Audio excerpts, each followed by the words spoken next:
环球大战线深入世界最前线，全球各地的观众朋友，大家好，我是叶思敏。节目一开始，我们先欢迎来宾前立委蔡正元蔡委员。思敏好，大家好。国际情势专家赖岳谦老师。主持人好，观众朋友大家好。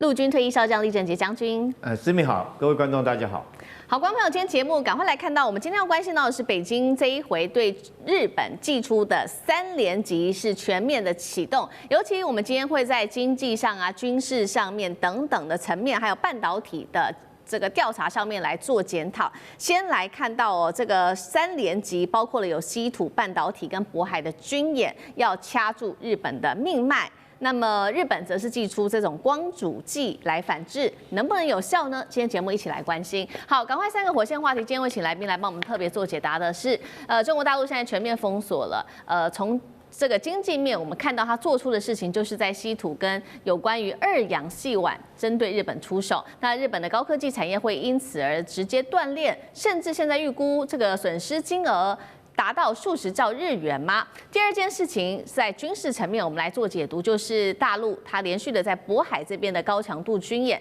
是对日本这个军国主义复辟的一个贺阻吗？还是单纯秀秀军事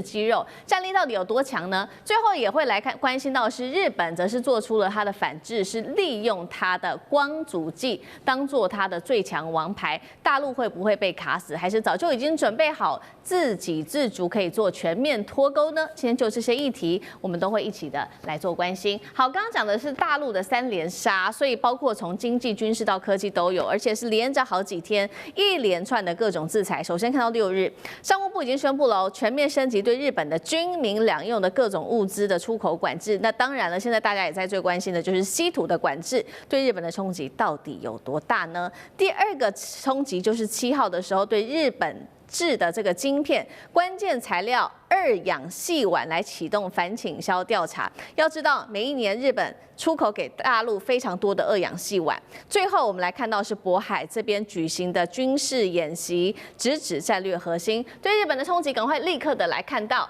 有关于稀土啊，日本其实非常的依赖大陆的稀土，占比更是最多高达了70%。现在来估算，靠着稀土要做的产品，每一年将会超过10兆日元。现在没有稀土了，日本怎么办呢？第二个事情，对于日本的冲击就是刚刚说的2氧细烷，每年呢日本出口幅度高达了4000公吨啊。那现在大陆呢就是要针对非常多的这个日本的这个出口2氧细烷的公司来特别做反倾销调查，这边直指3家公司，包括了信越化学、发商业空、日本子公司跟三菱化学等等。最后是在渤海的演习，为什么这边特别的重要？就是因为这边是经济暨出海的门户，从去年开始它就已经连续禁航了，紧张情势在这边可以看得出是在明显的升级当中。节目一开始要特别请教赖老师了，这一连串的制裁对于日本来说到底有多伤？有没有可能直接伤到日本的产业命脉？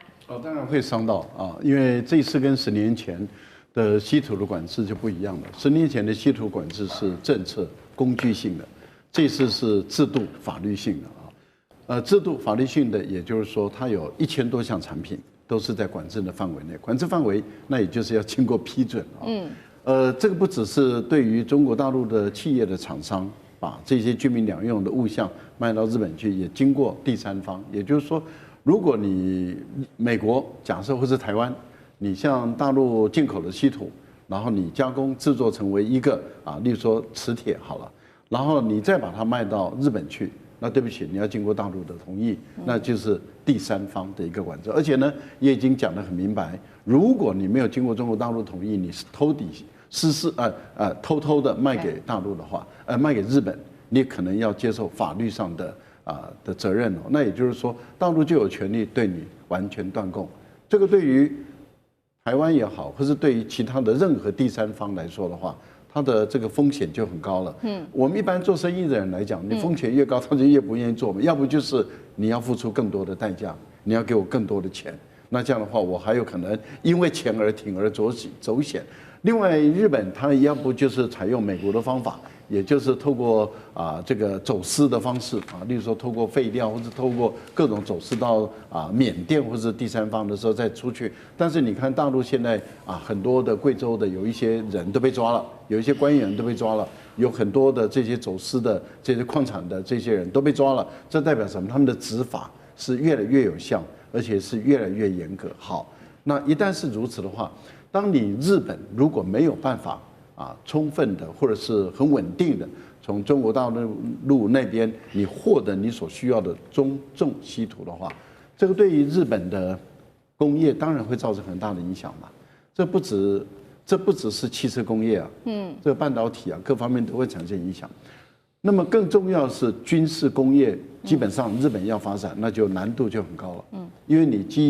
以日本来讲，你飞机制造 F1、F2，或者是你要跟意大利你要跟英国合作，那对不起，你只要跟日本合作的话，有跟中国大陆有关的稀土，尤其是中重稀土，那你可能就没办法。所以5代战机对日本来说，很有可能就会夭折了，因为他们这些国家可能会考虑把日本引进来，或许我就没办法从中国大陆那边拿到我战机所需要的永磁土，我的磁铁没有我根本没办法这样做。好，那不管是导弹034，或者是12.4，或者是军民两用的话，甚至你连军用卡车、军用车辆，那甚至连甲车、装甲车，你所需要用的发动机，那你可能都没办法了，因为它都需要用到磁铁，可能都没办法。好，那这次谈到的是第2号公告，也就是说这是2026年中国大陆出来的第一个公告，就是对于这些所有的军民两用物项的一个全面性的管制。第2份公告就是对您刚刚讲的这个二氯细烷，二氯细烷在大陆他们叫做2氯2氢硅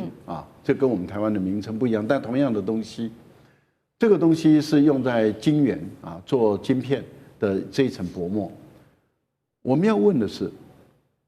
大陆有没有替代品？有了大陆已经有替代品。那日本原本占全世界的份额多少？8成。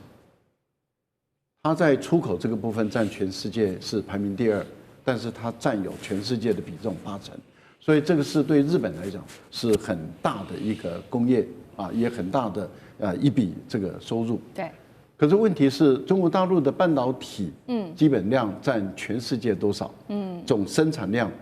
在今年来讲，绝对会超过40%以上，有人估计可能会到50%，也说不一定。例如说成熟制成的晶片，中国大陆就占了70%嘛。这个12寸晶圆的28奈米你可以知道中国大陆几乎在全世界占有7成，所以你晶片生产多少，你就要使用到这个化学原料，要使用到多少。那以大陆的生产量占全世界，如果说我晶圆的生产量占全世界1半以上的话，那你日本等于是我出口的这个4000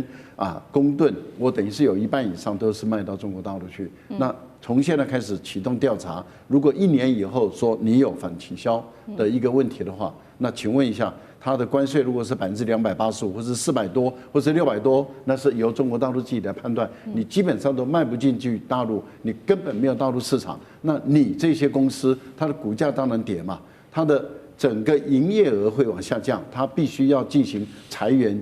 减少人员，它的公司规模会越来越小。那中国大陆的公司规模会越来越大，为什么？因为它用1年的调查时间，所以等于是给中国大陆1年去准备它的足够的募集的基金，因为所有人都会看到说，哇，中国大陆的这些厂商有未来，因为拥抱自己的国内的市场都吃不完了，那很多的基金就会投进去，它的公司规模一下子会扩大。它把它的产能准备好以后，明年调查一旦结束，然后你日本的产品开始卖不进来的时候，中国大陆的产品开始补货来接你的市场的缺额。这个情形对日本的未来来说，这些公司搞不好连存活的可能性都会越来越低。好，刚刚特别看到是这一次大陆的3连杀，特别针对了经济，还有针对了他们的这一些高科技公司做的击杀。那另外一方面，其实也有在军事上面，就是在渤海这边的演习，这3个击杀，将军又怎么看对于日本的冲击？我觉得从去年高市早苗发表这个跟涉台有关的言论之后，中国大陆对日本的各项采取的措施是接连的连环拳，接连不断除了在经济跟科技方面，军事上面也是不断的加码，而且没有停止过。从去年我们刚开始到现在，我们看到的是黄海好几次的军演，那另外钓鱼台那边，中国也加强战备警巡的能力。另外，在日本本岛周边来讲，它除了说用辽宁舰到穿过宫古海峡到日本的东部海域去实施所谓的战备警巡之外，它也跟俄罗斯合作实施联合空中战备警巡。然后俄罗斯所用的图95战机的航线跟这个解放军所用的轰6战机刚好对日本形成一个包围之势。但是这件事情是不是就此告结束了？我觉得没有。在今天我们又听到一个更新的最新的一个军演的一个讯息，就是解放军又要在渤海实施军演。那这次渤海军演跟以往的几次有什么不同？这次很明显的是用了4艘055大驱的驱逐舰在这边做军演啊。那第一个我们看地点它选择在渤海，渤海有2个意义。第一个，它是曾经甲午战争发生的地点，所以说大陆来讲的话，它选择这个地方来做演练，很明显的是要汲取国耻的教训，激发全民同仇敌忾的心理，这是第一个。第二个来讲，我认为选择在渤海，那第二个意义就是它要捍卫它的中枢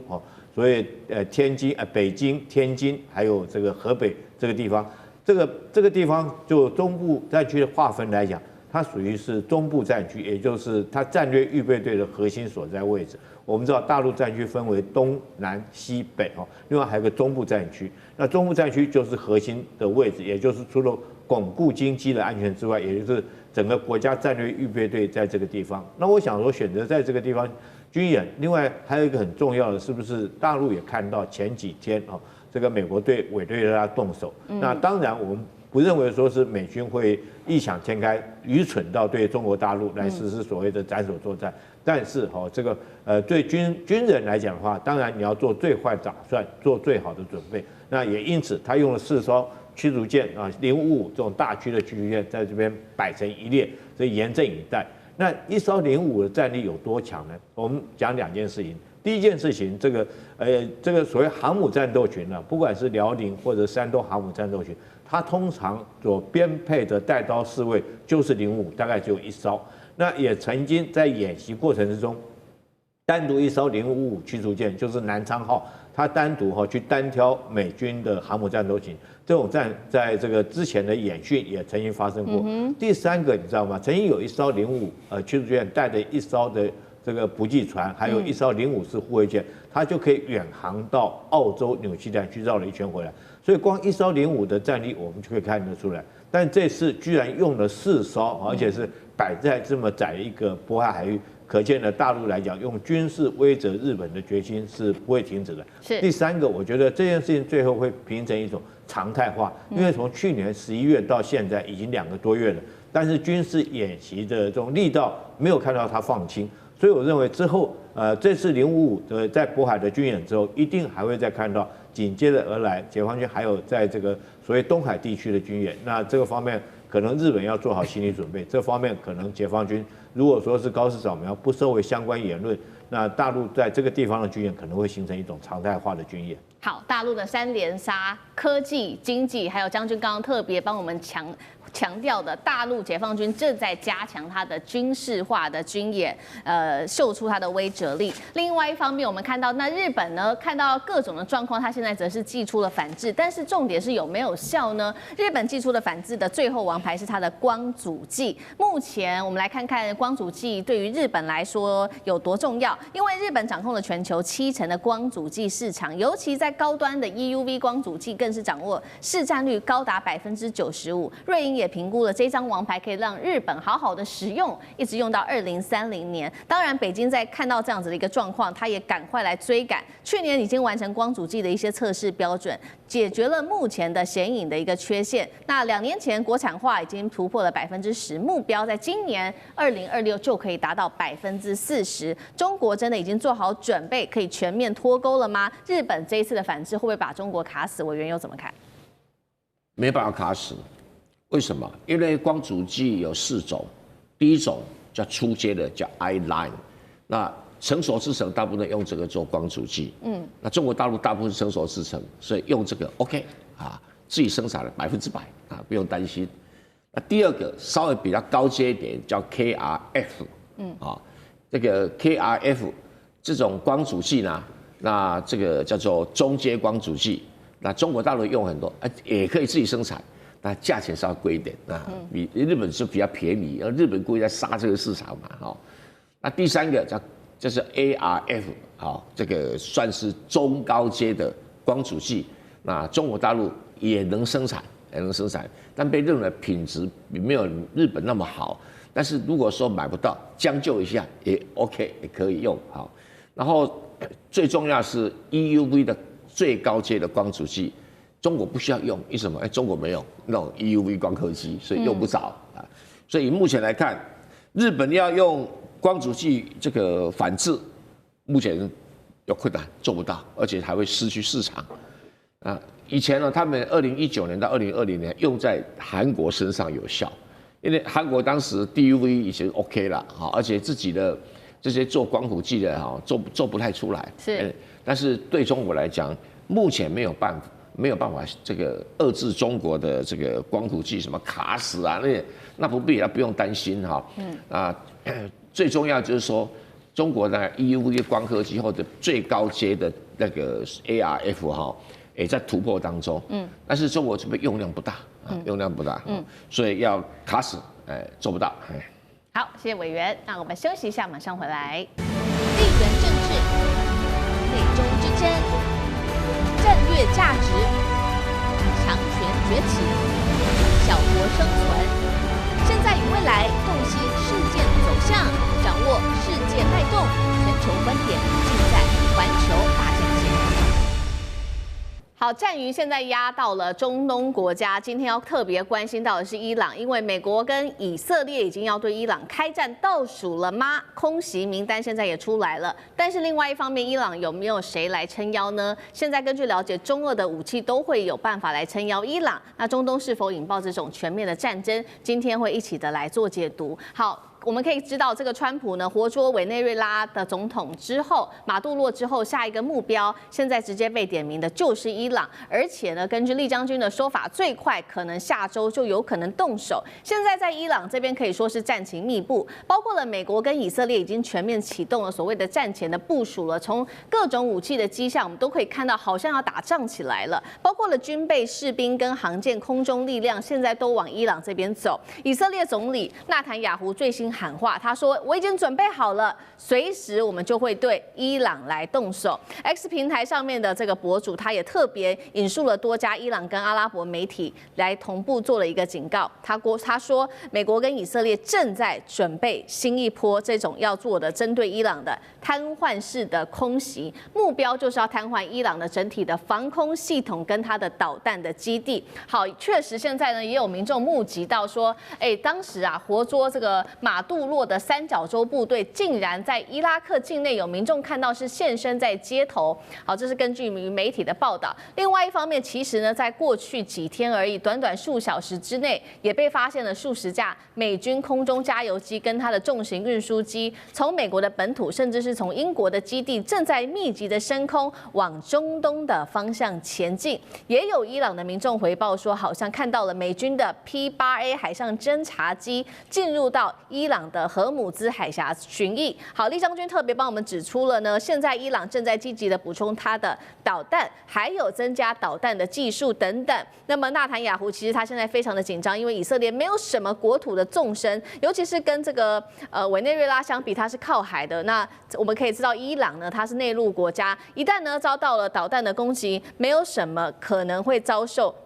很有可能遭受灭国之灾。好，我们特别请教厉将军怎么看？下一步真的会是伊朗吗？那美以现在的军事部署是威吓，还是准备进入开战倒数？首先我说明一下，我研判美国跟以色列下一波来讲，就不只是瘫痪式的空袭，而是会地面部队直接入侵到底会有多大的地面部队？可能不至于说是全面的这种开战，但是会用这个所谓像马杜罗方式的这种特种部队直接进去遂行斩首作战的可能性是很高第一个，我们来看到去年6月12号、6月13号到20号。这12天，伊朗跟以色列的互相空袭之中，以色列用的是战机，那伊朗用的是导弹。那伊朗初期的时候，它所发射的导弹，以色列大部分可以拦下来，将近90%。但到了战争后半期来讲的话，我们看到以色列当然他自己对空导弹的数量慢慢数量有减少。第二个，他这个伊朗也寻找到所谓突破这个以色列防空火网的这种诀窍，所以它命中率就渐渐提高了。它突破的防穿率后来甚至有到50%以上这么高的突破，这个以色列的防空拦截率。我们看到它后续命中的包括内塔尼亚胡的这种宿舍被打到了哈，以色列的国防部相关的重要情报设施甚至于港口、机场都被命中。那反观的以色列，因为它的拦截的导弹数量慢慢的减少，被消耗光之后，它的防空性能就减低了。所以这时候，如果说是伊朗在这段时间，它继续这个补充它的导弹弹药库的数量，然后也继续提升它的导弹性能，提升它作战的技巧，那很可能下一波，如果说万一开战来讲的话，以色列还能不能够像6月份那次能够拦得住这导弹，可能就有很大的一个疑问，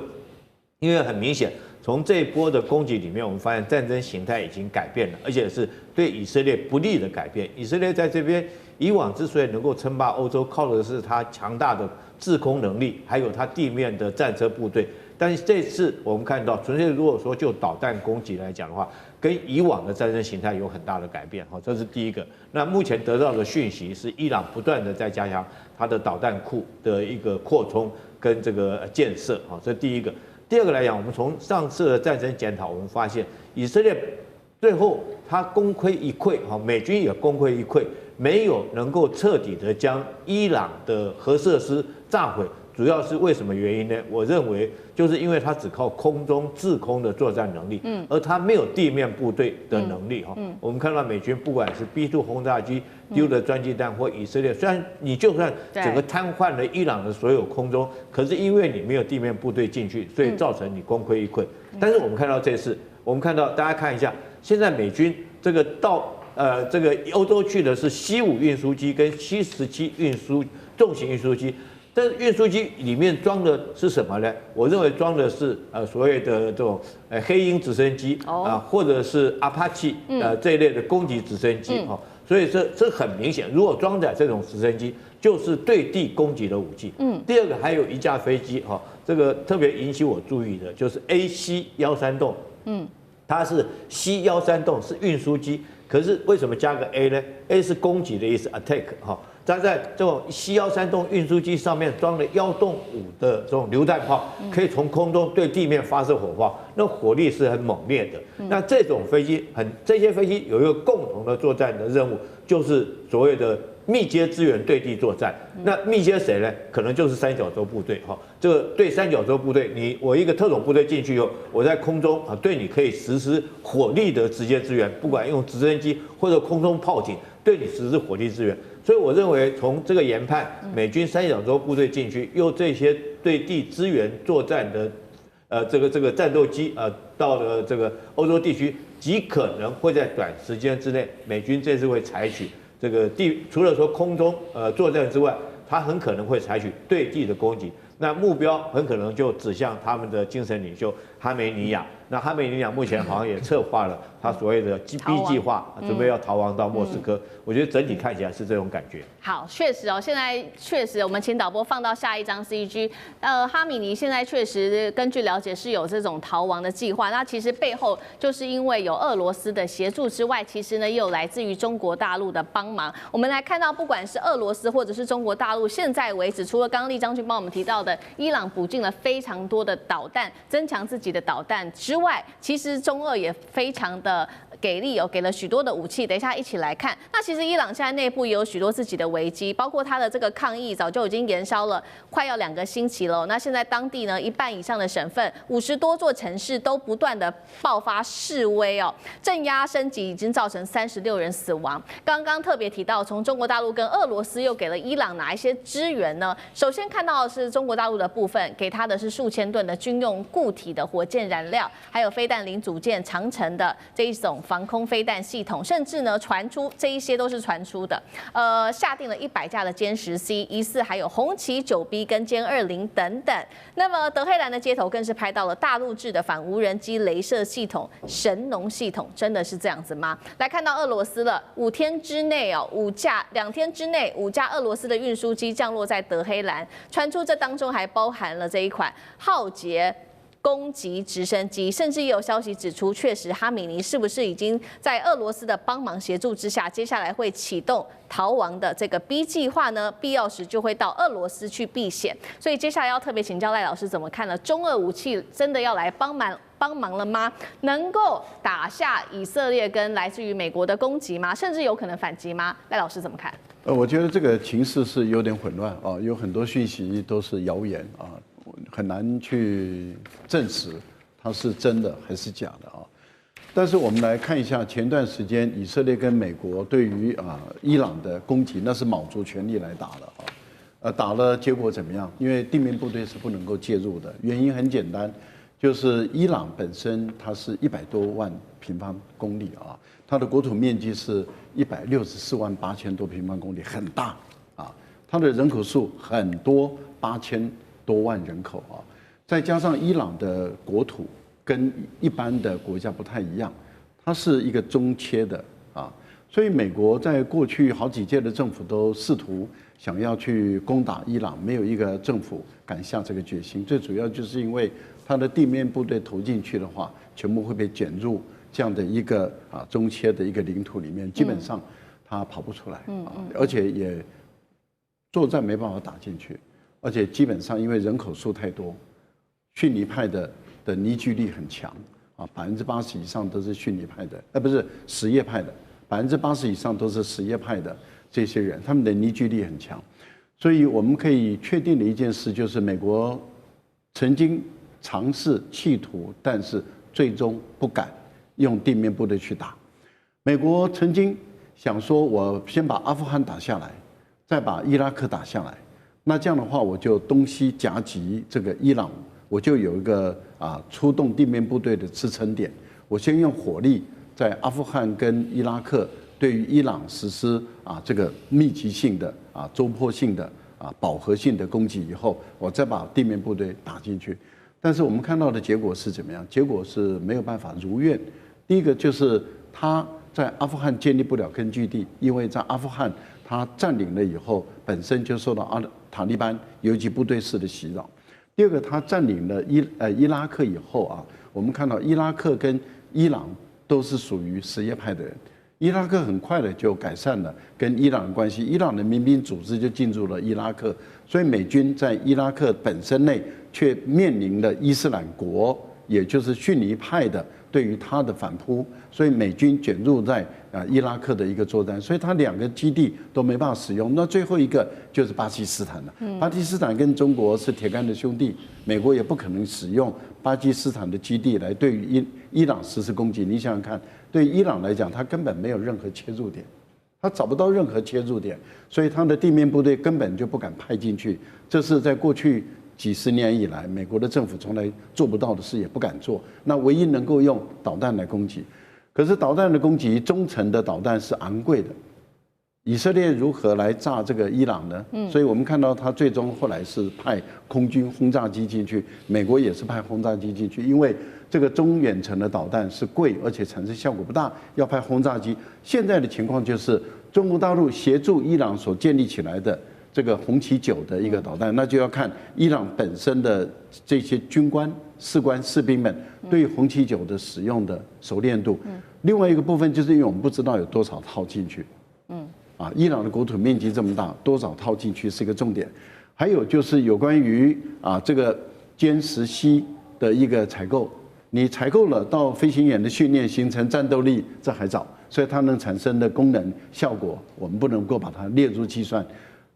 有关于歼20，那是别想，中国大陆歼20是不外销的，所以这绝对是谣言，这不可能的事情。那打下无人机的雷达系统，这个比较容易。所以我个人觉得，以色列跟美国来讲，放话的成分极多，但是搞内部颠覆的可能性是最高。这也就是为什么突然间伊朗内部爆发出一半的省份都有因为通货膨胀而爆发的矛盾跟冲突，这个倒是美国 CIA 的专长。委员又怎么看？那哈米尼现在是很危险了吗？另外一方面就是美以，然后中俄伊这样，委员又怎么看？美国以色列的战略目标不叫打伊朗，他打2样东西：一，伊朗的教师政权；二，伊朗的核设施。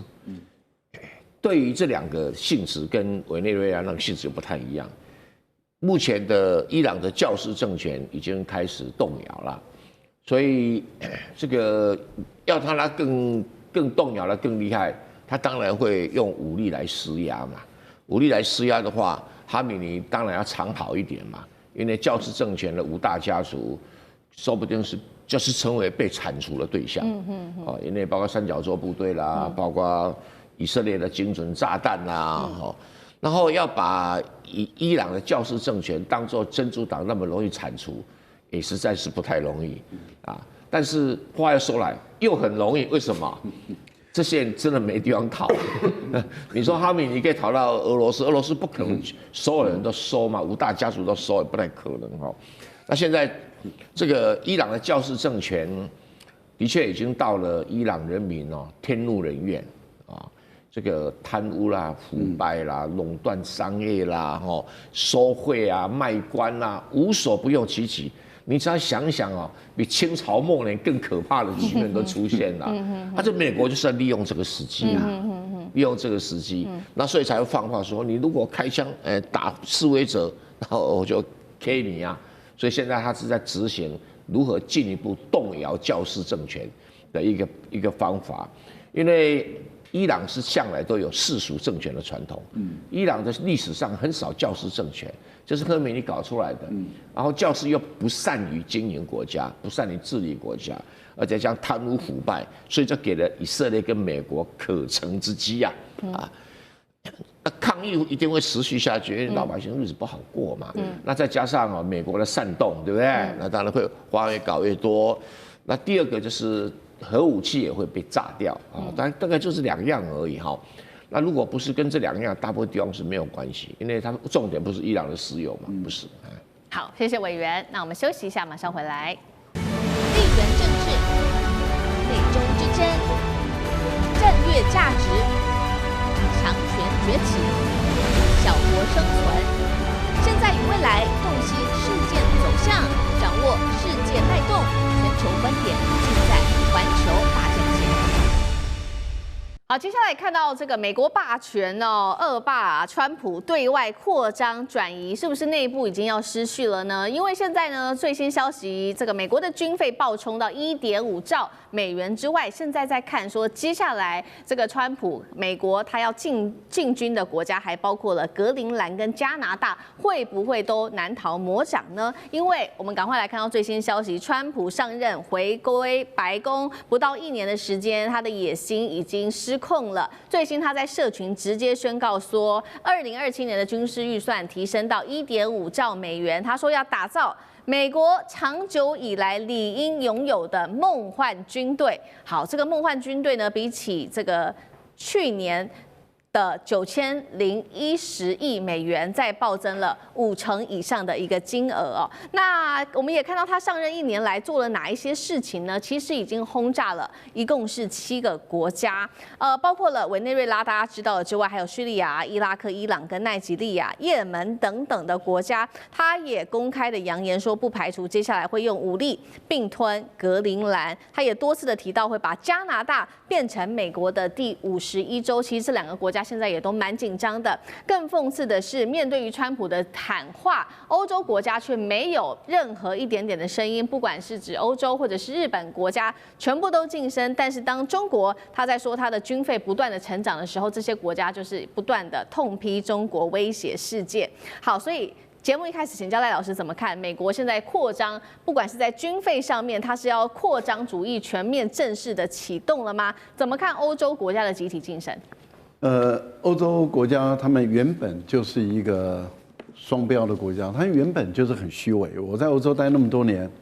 啊，他们西方人本来就是西方的政府本来都是一个虚伪的政府，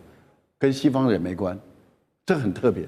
西方人是当他成为一般百姓的时候，人很好，讲诚信，讲法律啊，讲规矩。我这是讲时代话，可是当他从政以后，他就变成另外一套人，都成为马基维里的信徒，满口谎话啊，这个是一个很有意思的一种，我觉得可以作为这个社会学跟政治社会学的一个调查对象啊，就是为什么当他成为正常人的时候是还不错的，欧洲人都是讲人权、讲法治，怎么成为政客以后呢，都变成另外一个魔鬼啊，这个是很有意思。好，我们来看看是这样子。川普，美国的总统历届以来，奥巴马他发现他们的政府债台高筑，所以快要破产，危险，因此他把他的国防经费定在5500亿作为天花板，不要超过这个钱，最多5600亿左右。那他用这个控制防卫预算来去解决他的债务问题。可是他后来的不孝子孙啊，就叫拜登啊，虽然年纪比他大，但是呢，后来的啊第二任的接班人，我讲是民主党的，他就把它成长到8800亿，美国的政府的债务负担一直在扩大。到了川普的时候，又扩张到9100亿，债务负担在扩大。现在他啊食髓知味了，他觉得钱多花在军事上，因为他想要做的东西太多了，他想要打造梦幻的啊这个新一代的导弹驱逐舰，他想要再打造梦幻的第6代的这个战机，他想要的东西太多了，他还要登陆月球，啊，他想要的东西太多，结果9100亿不够用，他现在要提高到15000亿美元左右，这个一定会让美国的债务负担更重。他说：“我用我的关税来支付这个钱，这是假话，因为他去年的关税也不过就是2000多亿，怎么可能来去支付他所要多增加的那将近6000亿美元的这个经费？”好，所以我个人认为，他这个预算能不能完全通过，在国会里面有的争论，啊，第二个就是他要确保他不会迫压，对，啊，今年11月的选举的时候不会迫压。第三个就是您提到的欧美的啊，他的盟友就是欧洲人跟日本人，为什么都晋升？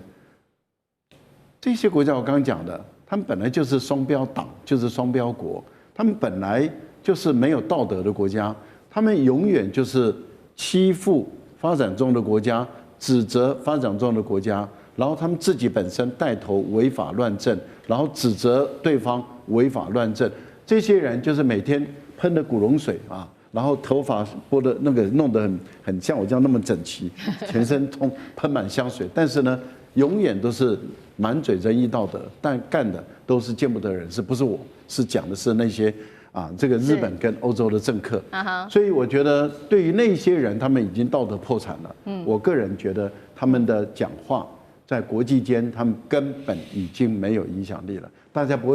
会再把欧洲人、日本人他们当成一回事了。好，所以我们看到川普不断的增加他的军费，扩充在世界的版图，这是目前川普的最新的野心，一直持续的在各地开战、点火等等。但是我们也要来看到，他现在点名的几个国家，不管是这个格陵兰或者是加拿大，其实这2个国家我们刚刚提到都很紧张嘛。那有关于北约的战力跟美国来做比较，能打得过美国吗？答案恐怕还是不行的。我们来看到稍微做一个分析，这是来自于新闻周刊美国媒体做的一个。不管是空军啊、陆军跟海军的一个比较，首先在战机上面，美国的战机高达超过了1400架，我们看到其他的国家远远不如美国，不管是英国啊，或者是法国的，或者是土耳其300架，波兰等等，远远都不如美国。再来看到我刚刚说了嘛，空军、陆军跟海军，陆军美国有50万的陆军，远远超过北约盟友，还有2600台的主力战车，1万多台的装甲运兵车，那英国、法国只有200台左右。海军呢，美国有11艘航空母舰跟65艘的潜艇，那么英国只有2艘的航空母舰跟4艘可以携带核弹头的潜艇，加拿大则是有4艘的潜艇，所以我们看到在军力上面还是远远的不及美国的。如果川普他说他要并吞格陵兰、加拿大，北约挡得住吗？厉将军怎么看？其实这个如果说拿美国跟北约这些国家就这个表面上面数字来比较的话，我觉得是不切实际的。最重要的是你这些军力，你可不可以在你所望的时间投入你所望的地点？所以欧洲这些国家大概不管它陆海空的战力，不可能是在决战所需要的关键时刻能够投入到格陵兰来做格陵兰的保卫战。但是我特别要强调，美军确实有这个实力，投入他所望的部队，在他所望的时间。为什么？因为美军我们都知道，他有一点我很佩服他们，你不得不佩服这个国家军事它的强项。它总共有11个战略司令部，我们常常听到的中央司令部啦、印太司令部啦、这个欧洲司令部啦，它其中有一个司令部叫运输司令部，所以你看它这个作战讲究是后勤跟补给，所以它有一个后勤运输司令部，就专门将它，你看这些部队，它要投入多少就有投入多少，有一个专责的单位来做战力的投送，所以美军要做的是绝对是欧洲这些国家挡不到的。第二个美军需要对格陵兰动手，我认为他不需要，他用买的就可以买下来了。卢比奥也讲的话，我们可以用买的。这个你知道我算过，格陵兰人口不过是57000人而已。那如果说一个人花100万美金好了，总共也不过就是570亿美金，570亿美金你能够拿下一个200万平方公里的土地，其实是 CP 值很高的、很划算的。你只要每个人发给他100万美金就够。可是卢比奥虽然说讲了他要买，但是白宫的反过来讲说，我们不排除用军事力量来夺取。所以从这句话我们就看得出来，这个北约国家没有能力跟你对抗，也不会跟你对抗。然后你卢比奥用买的也可以买下来，但是为什么白宫还要讲说不排除用武力的方式来获取呢？我觉得纯粹就是满足这个川普他那种这个在远古时代，像亚历山大大帝那种开疆辟土，靠着一场战争来开疆辟土，在这个以后历史上面留下他是这个霸王的这种英名你看他开战到现在，他已经打了7个国家，这7个国家有一个共同的特征，都是弱小的国家。那格陵兰当然也是弱小国家。我觉得从川普来讲他真的是很幼稚你看他要造所谓川普级的战舰，4万吨级的那种，满足他的个人的军事上小时候的梦想。那他现在一定坚持要用武力来夺取格陵兰，他会不会做？我认为他会做。他做这个事情的目的，只是为了他以后希望在历史上面，他可以跟亚历山大这些帝王能够齐名。所以欧洲这些国家之所以不敢讲话，我想他们也看出来，他真的会这样做，只是大家到时候不晓得怎么办因为以欧洲的军力，平常讲真的是不足以跟美军来做抗衡，也不会去做抗衡了，因为现在防守格陵兰岛的就是美军有200万的200个人的美军，你叫美军去攻击美军，还是美军去抵抗美军？我觉得这都是一些我们讲的这个在旁边旁观者看的一些风凉话了可是事实上，我觉得川普只是为了满足他个人帝王的思想而已。好，所以一方面我们看到川普的种种这种扩张的野心，除了满足个人的帝王私欲之外，另外一方面是不是他也在为接下来的期中选举做好准备呢？因为其实现在美国的内部经济也是一团乱，所以呢，川普会不会想要借由这些方式来挽救他的一些民调呢？我们来看到目前美国的经济物价。好，来看到画面上标上了40年新高 ，K 型化的极端经济，收入最高10%的家庭，他们其实贡献近半的消费支出，连这些350种的药物价格不断的狂涨，让人民的压力非常的大。那川普现在其实也是在不断的打击民主党最新消息我们看到，他打击民主党政府之外，还有联邦2000名的干员直接空降明尼苏达，他也冻结了5个民主党州在当地的所有社福跟这个托育相关的补助，他自己也承认说了啦，他说输了就会被弹劾。委员怎么看？难得有一个美国总统干没有1年多就把内政搞得乱七八糟。当然，这个最重要的源头就是2个第一个就是因为他搞关税政策，然后搞这些科技产品的对抗。对。因为本来以为说商级300，商人啊这个700，现在几乎是平分一半，那自己受伤就很重啊。那这种因为关税问题产生的物价，而且这个物价都是那种生活性的，不是那种什么汽油啊之类的东西，都是食物啦、咖啡啦或者牛肉啊。老百姓当然会气得不得了啊！你就搞什么名堂？我本来从巴西买很便宜，现在你加税以后，那巴西要么就是加价卖给你，要么就转卖给别人。那你说看哪一样不会涨啊？那像中国就趁便宜赶快买了很多，所以他们更是陷入生活上的困难。社会上因为股票涨，有钱人穿油油，没有钱人民主党啊，那就会举行这个分隔，而且他狂打所谓的社会福利。很多人社会里要缩水了，那你1个、2个、3个加起来的话，就会非常的贫困。那因为内政实在是搞得太失败了，他是想要去搞一个海外的成绩啊，来取悦他的基本选民。因为共和党选民就有这种帝国主义的思想，那不是说民主党没有，民主党喜欢干涉人家，哎，对，所以这个对于川普来讲哦，他现在让美国人觉得，哎，美国就是可以变成委内瑞拉的宗主国啊！你看委内瑞拉都要听美国的啊，这个已经成为事实，我们就不用去讨论了。那下一个是什么？伊朗啊，下一个伊朗既可以讨好美国的犹太人啊，然后又可以让很多国家觉得我还是中东老大。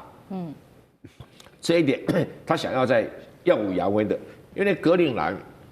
他早已经跟丹麦政府在2000几年的时候就签了一个条约，或者叫格陵兰法令。这个法令说，格陵兰随时可以公投独立。那这个法令是他们自己谈出来的啊。那美国只要对这6万个居民啊，稍微啊像那个摆平那个委内瑞拉一样，稍微摆平一下，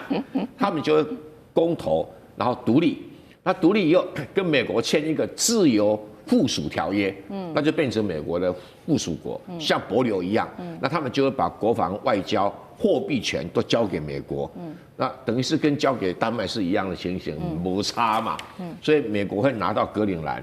那丹麦政府当然会抗议啊。那你法律上你没办法抗议，那再加上北约其他国家也不理你，那欧盟国家每个人冷眼旁观不讲话啊，你们好好商量，那格陵兰就被拿走了。是，好，谢谢委员。那我们休息一下，马上回来。地缘政治、美中之争、战略价值、强权崛起、小国生存，现在与未来洞悉事件走向，掌握世界脉动，全球观点尽在环球大战线。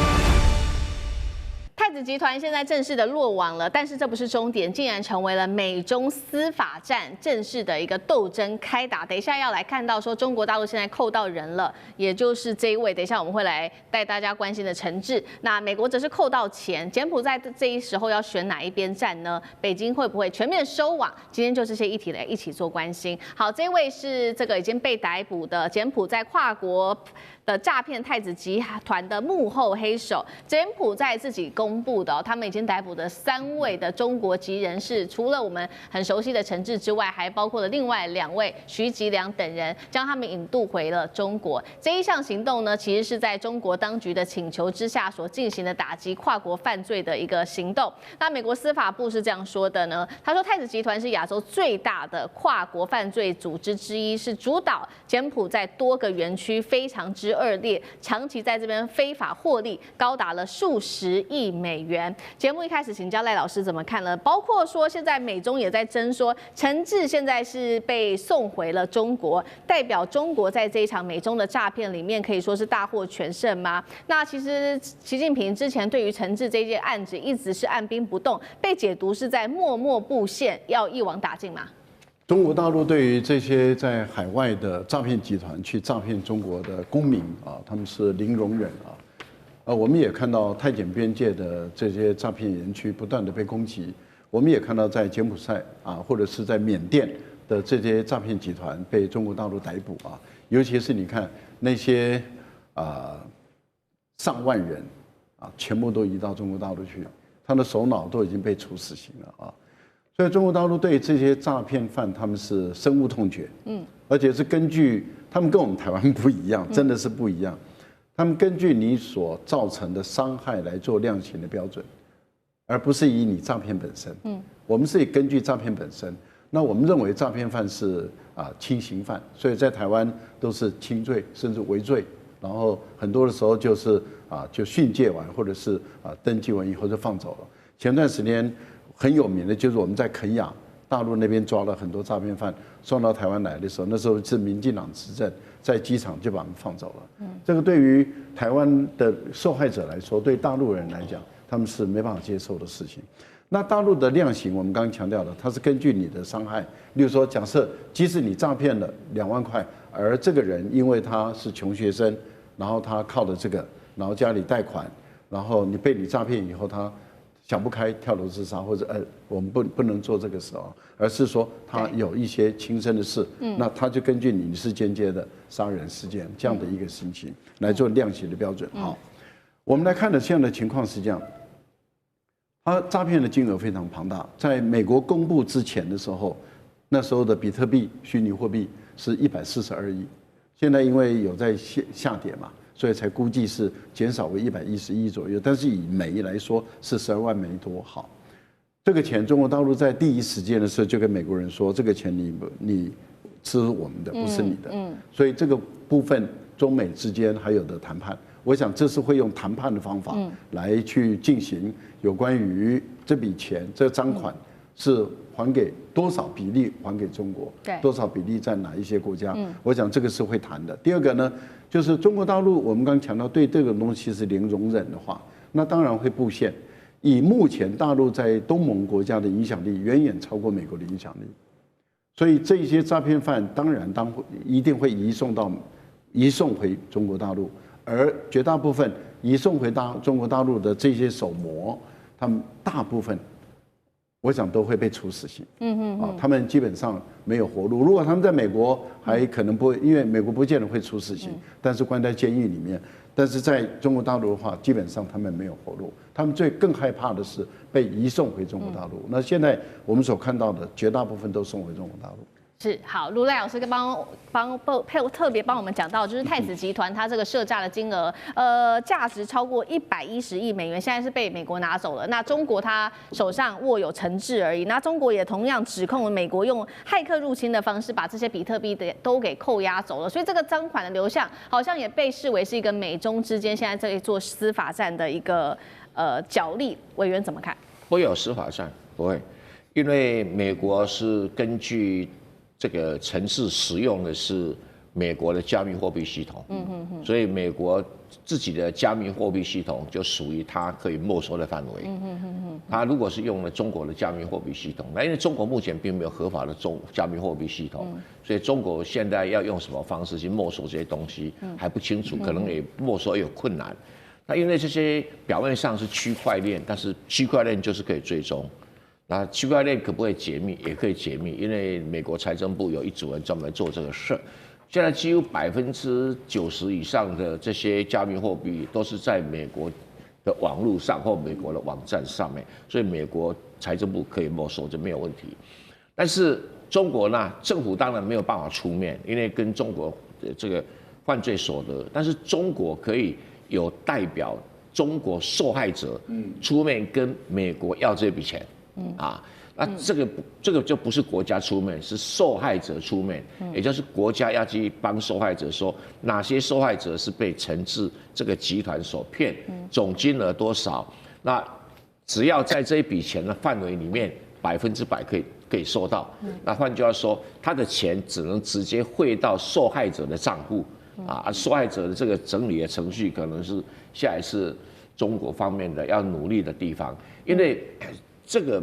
犯罪地点只要他网络上就算，但是问题就是说，你只要有受害者，这笔钱美国财政部依他们自己的法律就一定要退还给你，是一定要退还给你啊。所以这个受害者要把受害证据，包括你在公安部这个报案的记录啦等等，还有受损的金额，那跟惩治的案子有什么关系？赶快把它整理好。那这个可能中国政府要去帮那个受害者整理，是用受害者的名义出面申请返还。好，这整起案件，中国大陆还在努力当中，看看能不能把赃款给争取回来。那另外一方面，我们也谈到说柬埔寨的诈骗，当时轰动一时，就2024年当时的这个网红啦，晚安小鸡，他其实原本是台湾的网红，那他自导自演说他自己在柬埔寨呢遭到绑架，那当然后来就被柬埔寨警方给逮捕了。他说他煽动制造社会动乱，所以判了2年，他也被关到现在，已经快要出来了。现在在讨论的事情是他出狱之后会不会不是被遣返回台湾，而是到中国大陆呢？这个厉将军怎么看？第一个哈，他犯的罪是柬埔寨当地的法律的罪哈，就是所谓的这煽动制造社会这个混乱罪哈，是他煽动哪个社会？是柬埔寨自己的社会。对。那你说他犯这个罪有没有受害者？其实他没有受害者了哈，这唯一一个受害者就是他自己。那是不是诈骗哈？我觉得也是诈骗哈，他演一场诈骗。然后因为太蠢了，所以笑出来。太蠢了，但是我们台湾外交部这时候也依据跟柬埔寨提出，我们要依据国籍管辖法哈，要将这个人希望柬埔寨能够遣返我们台湾。但我觉得我们台湾外交部你在说什么？真的是4、5、6，你认为柬埔寨会你提出一个国籍法？但是问题是，柬埔寨就不承认你是一个台湾是一个国家，他不但不承认你台湾是一个国家，他在前2天还特别强调哈，说台湾是中国的一部分，对不对？然后而且他是跟中国是所谓剪铁，是跟中国邦交最好的。你越是提国际法，越是触犯了柬埔寨他愿不愿意做的事情。所以我觉得这个台湾讲这些话，只是演给台湾老百姓自己看了，代表说我们要伸张台湾的主权，但事实上是。柬埔寨是不可能将这2个人，还有一个叫安劳送回台湾来是不可能的。那我认为送回大陆去的可能性是很高，因为如果说按照国际法来讲的话，他就是这个中国籍嘛那当然送回大陆去。但是我认为后续来讲，中国还是把他送回来，因为我刚刚讲，大陆中国老百姓没有人被骗受害。所以中国可能也没有什么法律来起诉没有受害者，也没办法起诉这2个，将他们定罪入法，所以很可能到最后结果就是送回大陆去，然后大陆这个他们方面再借着相关小。